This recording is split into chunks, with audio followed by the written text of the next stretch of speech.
Nagamangala ಘಟನೆಯನ್ನ divert ರಾಜಕಾರಣ ಅಂತ BJP ಆರೋಪವನ್ನ ಮಾಡಿದ ವಿಷಯಕ್ಕೆ ಸಂಬಂಧಪಟ್ಟಂತೆ ಈಗ ಬಿಜೆಪಿ ವಿರುದ್ಧ ಚಲುವರಾಯಸ್ವಾಮಿ ಕಿಡಿಕಾರಿದ್ದಾರೆ. ಆರ್ ಅಶೋಕ್ ವಿಪಕ್ಷ ನಾಯಕರು ಅವರು ಈ ರೀತಿ ಮಾತನಾಡಬಾರ್ದು. ಅವ್ರು ಹೀಗೆ ಮಾತನಾಡಿದ್ರೆ ನಮಗೂ ಮಾತನಾಡೋಕೆ ಬರುತ್ತೆ, ಯಾರಿತ್ತಾನೆ ಬರೋದಿಲ್ಲ. ಅವ್ರು ಮಾತಾಡಿದ್ರೆ ನಾವು ಮಾತಾಡ್ತೀವಿ, ಅವ್ರು ಬಿಚ್ಚಿಟ್ರೆ ನಾವು ಬಿಚ್ಚಿಡ್ತೀವಿ. ಅವರು ಈ ರೀತಿ ಮಾತನಾಡಬಾರ್ದು. ಅವರೇನಾದ್ರೂ ಮುಂದುವರೆದು ಮಾತಾಡಿದ್ರೆ ನಾವು ಮಾತಾಡ್ತೀವಿ ಅಂತ ಬೆಂಗಳೂರಿನಲ್ಲಿ ಸಚಿವರಾದಂತಹ ಚಲುವರಾಯಸ್ವಾಮಿ ಅವರು ಹೇಳಿಕೆಯನ್ನು ಕೊಟ್ಟಿದ್ದಾರೆ. ಡೈವರ್ಟ್ ಮಾಡೋದಕ್ಕೆ ಈ ರೀತಿ ಮಾಡ್ತಾ ಇದ್ದಾರೆ. ರಾಜಕಾರಣದ ಹೆಸರಲ್ಲಿ ಏನು ಬೇಕಾದ್ರೂ ಮಾಡ್ತಾ ಇದ್ದಾರೆ. ಬಿಜೆಪಿ ಈ ರೀತಿ ಆರೋಪ ಮಾಡಿತ್ತು, ಇದೆಲ್ಲ ಷಡ್ಯಂತ್ರ, ಸುಖ ಸುಮ್ಮನೆ ಅಲಿಗೇಷನ್ಸ್ ಅನ್ನ ಮಾಡ್ತಾ ಇದ್ದಾರೆ ಅಂತ ಬಿಜೆಪಿಯವರು ಆರೋಪವನ್ನ ಮಾಡಿದ್ರು. ಆ ಆರೋಪಕ್ಕೆ ಈಗ ಟಕ್ಕರನ್ನ ಕೊಟ್ಟಿದ್ದಾರೆ ಸಚಿವ ಚಲುವರಾಯಸ್ವಾಮಿ. ಆರ್ ಅಶೋಕ್ ಅವರಿಗೆ ಸಾಮಾನ್ಯ ಜ್ಞಾನ ಅನ್ನೋದಿಲ್ವಾ? ಅವರು ಈ ರೀತಿ ಮಾತನಾಡೋದು ಎಷ್ಟು ಮಟ್ಟಿಗೆ ಸರಿ ಅನ್ಸುತ್ತೆ? ಅವರು ಹೀಗೆ ಮಾತನಾಡಿದ್ರೆ ನಮಗೂ ಕೂಡ ಮಾತಾಡೋದಕ್ಕೆ ಬರುತ್ತೆ. ಅವರು ಈ ರೀತಿ ಮುಂದಿನ ದಿನಗಳಲ್ಲಿ ಮಾತಾಡಬಾರ್ದು. ಅವ್ರು ಇಫ್ ಇನ್ ಕೇಸ್ ಏನಾದ್ರೂ ಮಾತಾಡಿದ್ರು ಅಂತಂದ್ರೆ ನಾವು ಕೂಡ ಮಾತಾಡ್ತೀವಿ ಕಣ್ರಿ, ನಮ್ಗೇನ್ ಮಾತು ಬರೋದಿಲ್ವಾ ಅಂತ ಬೆಂಗಳೂರಿನಲ್ಲಿ ಸಚಿವ ಚಲುವರಾಯಸ್ವಾಮಿ ಹೇಳಿಕೆಯನ್ನು ಕೊಟ್ಟಿದ್ದಾರೆ. ಅಮಿತ್ ಶಾ ಬಳಿ ಹೋಗಿ ಇವರೆಲ್ಲ ಮಾತನಾಡಬೇಕು, ಸೂಕ್ತ ಕ್ರಮವನ್ನ ಕೈಗೊಳ್ಳಬೇಕು ಅಂತ ಒತ್ತಾಯವನ್ನ ಮಾಡಬೇಕು.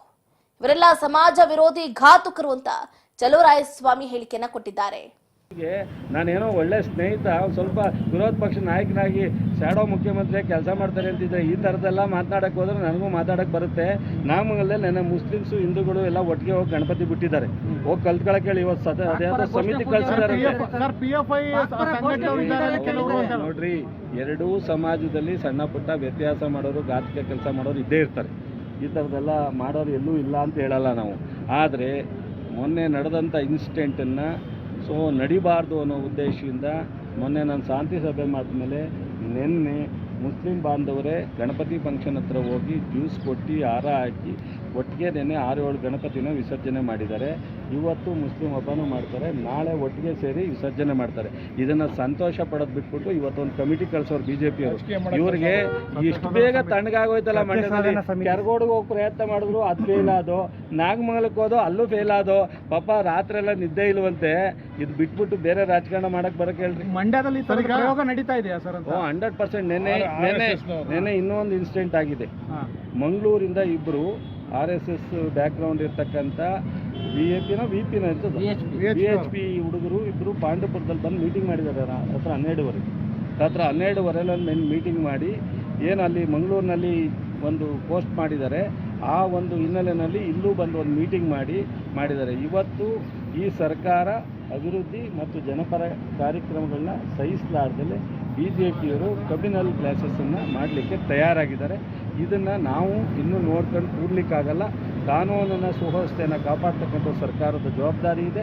ನಾವು ಜವಾಬ್ದಾರಿ ಕಾರ್ಯಕ್ರಮಗಳು ಕೊಡ್ತಕ್ಕಂಥದ್ದು ಅಭಿವೃದ್ಧಿಗೆ ಎಷ್ಟು ಮುಖ್ಯನೋ ಸಾರ್ವಜನಿಕರ ಹಿತವನ್ನು ಸಹ ಅಷ್ಟೇ ಮುಖ್ಯ ಆಗಿದೆ. ನಾವು ಭಾಳ ಗಂಭೀರವಾಗಿ ತಗೋತೀವಿ. ಮಾನ್ಯ BJPಯ ನಾಯಕರುಗಳು ಇದನ್ನು ನಿಲ್ಲಿಸಿ ಗೌರವವಾಗಿ ಕೇಂದ್ರದಲ್ಲಿ ಆಡಳಿತ ಇದೆ, ಇಲ್ಲೂ 3 ಜನ ಮಂತ್ರಿ ಇದ್ದಾರೆ, ರಾಜ್ಯಕ್ಕೆ ಏನಾದ್ರು ಒಳ್ಳೇದು ಮಾಡಲಿಕ್ಕೆ ಪ್ರಯತ್ನ ಮಾಡಿ. ನಾಗಮಂಗಲ ನಿನ್ನೆ ಹೋಗಿ ಮಂಡ್ಯದ ನಾಗಮಂಗಲದ ಗಲಭೆ ವಿಷಯಕ್ಕೆ ಸಂಬಂಧಪಟ್ಟಂತೆ ಈಗಾಗಲೇ ಏನು ಇವತ್ತು ಬಿಜೆಪಿ ನಾಯಕರು ಎಂಟ್ರಿಯನ್ನ ಕೊಟ್ಟಿದ್ದಾರೆ. ಮಂಡ್ಯ ಜಿಲ್ಲೆಯ ನಾಗಮಂಗಲದಲ್ಲಿ ಗಣೇಶ ವಿಸರ್ಜನಾ ಸಂದರ್ಭದಲ್ಲಿ ನಡೆದಿದ್ದಂತಹ ಗಲಭೆಗೆ ರಾಜ್ಯದೆಲ್ಲೆಡೆ ಆಕ್ರೋಶ ವ್ಯಕ್ತವಾಗ್ತಾ ಇದೆ. ಬಿಜೆಪಿ ಕೂಡ ಈ ಘಟನೆಯನ್ನ ಖಂಡಿಸಿದ್ದು, ಇದರ ಸತ್ಯ ಅಸತ್ಯತೆಯನ್ನ ತಿಳಿಯೋದಕ್ಕೆ ಒಂದು ಸತ್ಯ ಶೋಧನಾ ಸಮಿತಿಯನ್ನು ಕೂಡ ರಚನೆ ಮಾಡಿದೆ. ಇವತ್ತು ಈ ಬಿಜೆಪಿಯ ಸಮಿತಿಯು ಮಂಡ್ಯಕ್ಕೆ ಅಂದ್ರೆ ಏನು ಮಂಡ್ಯದ ನಾಗಮಂಗಲಕ್ಕೆ ತೆರಳಿರುವಂತದ್ದು. ಮಂಡ್ಯ ಜಿಲ್ಲೆಗೆ ಹೋಗಿದ್ದಾರೆ. ಗಣೇಶನ ಮೆರವಣಿಗೆ ವೇಳೆ ನಡೆದ ದಾಳಿ ಅದ್ರ ಬಗ್ಗೆ ಮಾಹಿತಿಯನ್ನು ಕೂಡ ಪಡ್ಕೊಂಡಿದ್ದಾರೆ. ಇದೀಗ ರಾಜ್ಯ ರಾಜಕಾರಣದಲ್ಲಿ ಅಲ್ಲೋಲ ಕಲ್ಲೋಲ ಸೃಷ್ಟಿಸಿದಂತಹ ಪ್ರಕರಣಕ್ಕೆ ಸಂಬಂಧಪಟ್ಟಂತೆ ಒಂದಷ್ಟು ರೂಪುರೇಷೆಗಳನ್ನ ಕೈಗೊಳ್ಳಬೇಕು ಅನ್ನುವಂತ ನಿಟ್ಟಿನಲ್ಲಿ ಬಿಜೆಪಿ ನಾಯಕರು ಎಂಟ್ರಿಯನ್ನ ಕೊಟ್ಟಿರುವಂತದ್ದು. ಅಷ್ಟೇ ಅಲ್ಲದೆ ಈ ಗಲಭೆಯು ರಾಜಕೀಯ ಸ್ವರೂಪವನ್ನ ಪಡೆದುಕೊಳ್ತಾ ಇದೆ ಅಂತಾನೆ ಹೇಳ್ಬೋದು.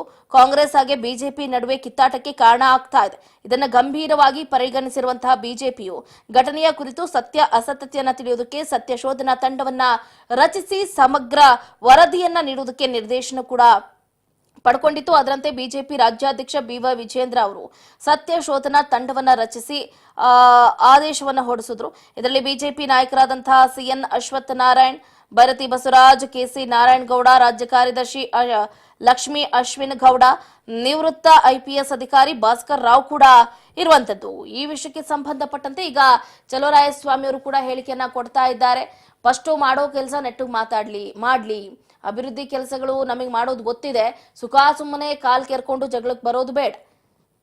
ಅದರಲ್ಲೂ ಮುಖ್ಯವಾಗಿ ಆರ್ ಅಶೋಕ್ ಅವರು ಕೊಡ್ತಾ ಇರುವಂತಹ ಹೇಳಿಕೆಗಳಿದೆಯಲ್ಲ, ಅವ್ರಿಗಷ್ಟೇ ಎಲ್ಲ ಕೊಡೋದಕ್ಕೆ ಬರೋದು, ನಮಗೂ ಕೂಡ ಮಾತಾಡೋದಕ್ಕೆ ಬರುತ್ತೆ, ನಾವು ಮಾತಾಡಿದ್ರೆ ಚೆನ್ನಾಗಿರೋದಿಲ್ಲ, ಅದಕ್ಕೆ ಅವಕಾಶವನ್ನ ಕೊಡಬೇಡಿ, ಈ ರೀತಿ ಮುಂದಿನ ದಿನಗಳಲ್ಲಿ ಮಾತನಾಡಬೇಡಿ ಅಂತ ಬೆಂಗಳೂರಿನಲ್ಲಿ ಸಚಿವ ಚಲುವರಾಯಸ್ವಾಮಿ ಅವರು ಹೇಳಿಕೆಯನ್ನ ಕೊಟ್ಟಿರುವಂತದ್ದು. ಏನೇ ಆಗಿರಬಹುದು, ನಾಗಮಂಗಲದಲ್ಲಿ ಕಳೆದ ಬುಧವಾರ ರಾತ್ರಿ ಗಣೇಶ ಮೂರ್ತಿಯ ಮೆರವಣಿಗೆ ಸಂದರ್ಭದಲ್ಲಿ ಕೆಲ ದುಷ್ಕರ್ಮಿಗಳು ಕಲ್ಲು ತೂರಾಟವನ್ನ ನಡೆಸಿದ್ರು. ನಾಗಮಂಗಲದ ಮಂಡ್ಯ ಸರ್ಕಲ್ನಲ್ಲಿ ಈ ಘಟನೆ ನಡೆದಿರೋದು ಎಲ್ಲರ ಕೆಂಗಣಿಗೆ ಗುರಿಯಾಗಿದೆ ಅಂತಾನೆ ಹೇಳಬಹುದು.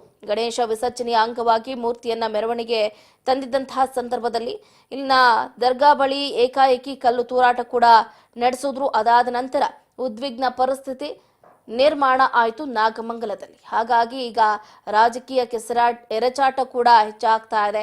ಬಿಜೆಪಿ ಹಾಗೆ ಕಾಂಗ್ರೆಸ್ ನಡುವೆ ಜಟಾಪಟಿ ಹೆಚ್ಚಾಗ್ತಾ ಇದೆ.